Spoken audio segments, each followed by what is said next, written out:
السلام علیکم دوستوں، خوش آمدید ایک نئی ویڈیو میں۔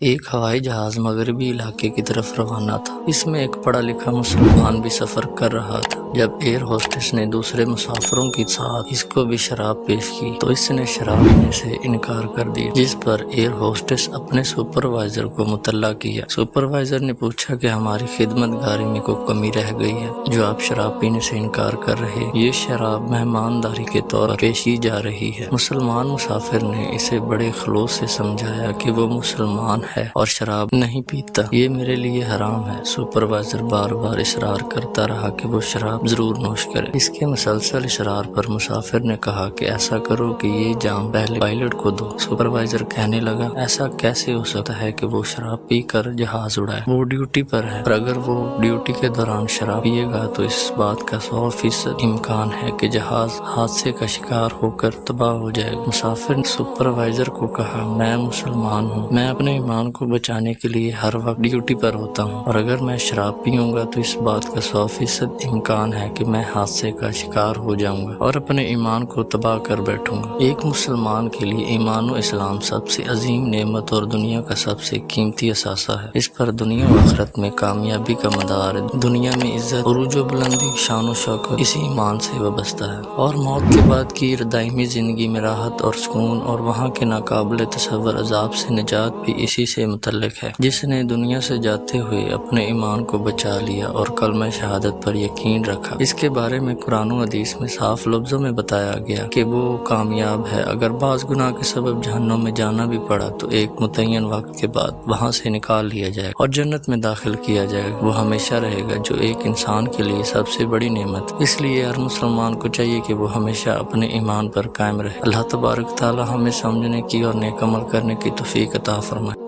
آمین۔